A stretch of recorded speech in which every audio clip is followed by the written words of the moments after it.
Hello hi എല്ലാവർക്കും ലേണയുടെ പുതിയ വീഡിയോയിലേക്ക് സ്വാഗതം. ഞാൻ റിതു കൃഷ്ണ. നമ്മൾ നോക്കാൻ പോകുന്നത് ഏപ്രിൽ മാസത്തെ ജോബ് അപ്ഡേറ്റ്സിനെ കുറിച്ചിട്ടാണ്. ഓക്കെ, നിങ്ങൾ എന്തുകൊണ്ടാണ് നമ്മുടെ ചാനൽ സബ്സ്ക്രൈബ് ചെയ്യാൻ പറയുന്നത്, എന്തുകൊണ്ടാണ് ഡെയിലി ജോബ് അപ്ഡേറ്റ്സ് ഇടുന്ന അപ്ഡേറ്റ് ചെയ്യുന്ന ഒരു ചാനലാണ് നമ്മുടെ ലേണനോ ജോബ് ആൻഡ് കരിയർ ഓപ്പർച്യൂണിറ്റീസ് എന്ന് പറയുന്നത്. ഡെയിലി നിങ്ങൾ ശ്രദ്ധിക്കണം, ഡെയിലി നമ്മുടെ ചാനലിൽ അപ്ഡേറ്റ്സ് ഉണ്ടായിരിക്കും.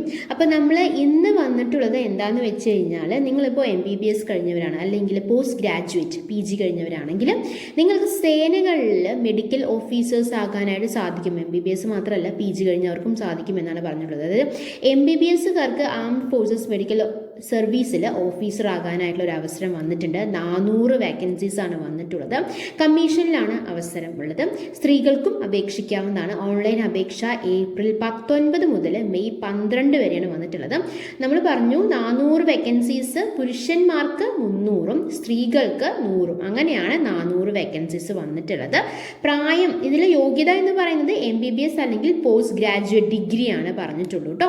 ഇതിൽ പ്രായം എന്ന് പറയുന്നത് 2025 ഡിസംബർ 31 MBBS അപേക്ഷകരാണെങ്കിൽ 30 തികയരുതെന്ന് പറഞ്ഞിട്ടുണ്ട്. ഇനി PG കഴിഞ്ഞവരാണെങ്കിൽ 35 വയസ്സ് എന്നും പറഞ്ഞിട്ടുണ്ട്. ഓക്കെ, ഇനി തെരഞ്ഞെടുപ്പ് എങ്ങനെയാണ്? ഡൽഹിയിൽ ജൂൺ ജൂലൈയിലായിരിക്കും ഇന്റർവ്യൂ ആയിരിക്കും ഉണ്ടായിരിക്കുക. അപേക്ഷിക്കുന്നത് എങ്ങനെയാണ്?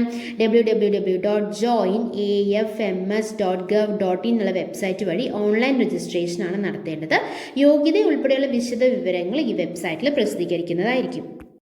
അതുപോലെ ഒരു അപേക്ഷിക്കേണ്ട ഡേറ്റ് നീട്ടിയിട്ടുണ്ട്. അതായത് ആർമി അഗ്നിവീർ, കരസേനയിൽ അഗ്നിവീർ തെരഞ്ഞെടുപ്പിന് അപേക്ഷിക്കുന്നതിനുള്ള അവസാന തീയതി ഏപ്രിൽ 25 ആക്കിയിട്ടുണ്ട്. Agniveer general duty, Agniveer technical, Agniveer tradesman, Agniveer clerk, stock keeper, technical എന്നീ വിഭാഗങ്ങളിലേക്കുള്ള തെരഞ്ഞെടുപ്പ് നേരത്തെ ഏപ്രിൽ 10 വരെ ആയിരുന്നു. അതും ഓൺലൈൻ രജിസ്ട്രേഷൻ ആയിരുന്നു.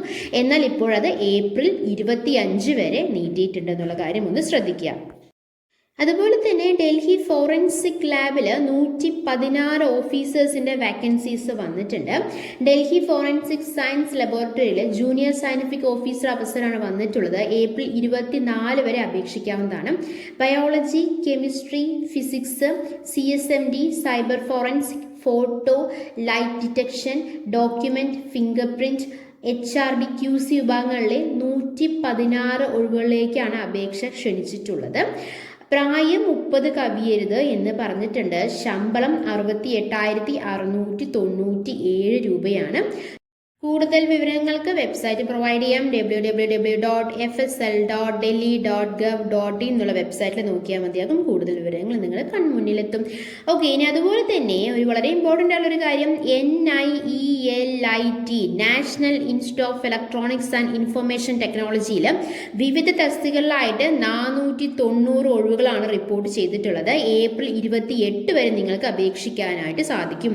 NIELIT national institute of technology, institute of electronics and information ടെക്നോളജിയിൽ എത്ര വേക്കൻസീസ് ആണ്? 490 വേക്കൻസീസ് ആണ്. ലാസ്റ്റ് ഡേറ്റ് ഏപ്രിൽ 28 വരെയാണ്. അതായത് ഇതിലുള്ള തസ്തികകൾ ഏതൊക്കെയാണെന്ന് ചോദിച്ചു കഴിഞ്ഞാൽ, special educator, yoga teacher, career guidance counsellor, special educator, secondary and senior secondary വിഭാഗത്തിലാണ് കേട്ടോ. പിന്നെ district programme manager, district manager തുടങ്ങിയ തസ്തികകളിലാണ് ഒഴിവുകൾ വന്നിട്ടുള്ളത്. അതിൽ സ്പെഷ്യൽ എഡ്യൂക്കേറ്ററിൽ 193 വേക്കൻസീസ് ആണ് വന്നിട്ടുള്ളത്. +2 ഉള്ളവർക്ക് അതിലേക്ക് അപ്ലൈ ചെയ്യാനായിട്ട് സാധിക്കും. അതുപോലെ തന്നെ +2 അല്ലെങ്കിൽ ഇക്വാലിറ്റി ആണ് അവർ പറയുന്നുള്ളൂ. Rehabilitation council of India registration വേണമെന്ന് പറഞ്ഞിട്ടുണ്ട്. RCA രജിസ്ട്രേഷൻ വേണമെന്ന് പറഞ്ഞിട്ടുണ്ട്. ഇനി യോഗ ടീച്ചർ പാർട്ട് ടൈം ആണ്, അപ്പർ പ്രൈമറി സ്കൂളിലാണ്. അതിൽ 124 വേക്കൻസീസ് ആണ് വന്നിട്ടുള്ളത്. ഇതിൽ ഡിഗ്രി വേണമെന്ന് പറഞ്ഞിട്ടുണ്ട്. 1 വർഷത്തെ ഡിപ്ലോമയും അവർ പറഞ്ഞിട്ടുണ്ട്. ഡിഗ്രി അല്ലെങ്കിൽ ഇക്വാലിറ്റി ആണ് പറഞ്ഞിട്ടുള്ളത്. ഇനി കരിയർ ഗൈഡൻസ് കൗൺസിലർ ആണെങ്കിൽ അപ്പർ പ്രൈമറി സ്കൂളിൽ 124 വേക്കൻസീസ് തന്നെയാണ്. അതിൽ MA MEd with diploma in guidance and counselling പറഞ്ഞിട്ടുണ്ട്.